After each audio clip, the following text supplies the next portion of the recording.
more from David Cohen, his Director of Asian Economic Forecasting at Action Economics in the Lion City. Dave, good morning. What do you make of the dollar strength this month? I mean, some like Barclays are dollar bulls, at least against the other major currencies. Well, the dollar has bounced back from its multi-month low on some data offering encouragement that the U.S. recovery is gaining some traction after the posting positive growth in the third quarter. The indications are that maybe the labor market and the retail sales are finally beginning to firm after the weakness, and suggesting maybe that the U.S. economy is gaining a little more momentum than the other G3 economies, and perhaps pushing forward the date when the Fed might be expected to exit its easing policy. But Dave, these are pretty much tentative signs of bottoming out in the U.S. labor market. How about the risks? The risk in consumer spending, balance sheets, I mean, still persisting, right? Yes, there are still the risks that the legacy of the financial crisis will weigh on consumer spending going forward, and that will leave the U.S. growth maybe somewhat slower than a typical recovery.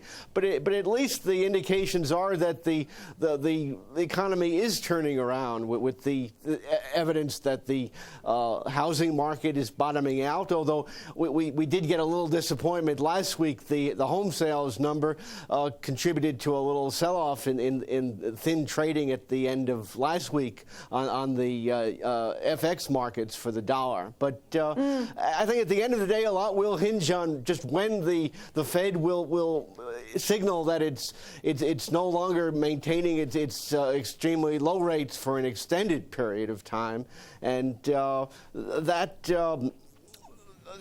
would be a key that the market will be watching. When they do issue that signal, it would be supportive of the dollar. You know, on the other hand, longer term, the dollar, I think, is still going to feel the drag from the ongoing U.S. current account deficit and the accompanying current account surpluses in most of the Asian economies, so that will be a drag on the dollar, and in particular the emerging Asian economies with their growth apparently pacing the global recovery. That should attract investment flows and be supportive of their currencies. Yes.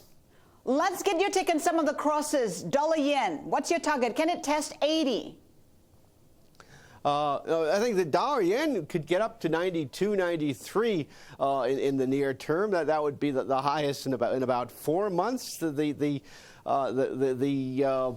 It's bounced back from a multi-month low a month ago, but the dollar, you know, I think the yen is still under pressure, and I think the government of the Japan, you know, is happy that the yen has retreated from its highs from a month ago.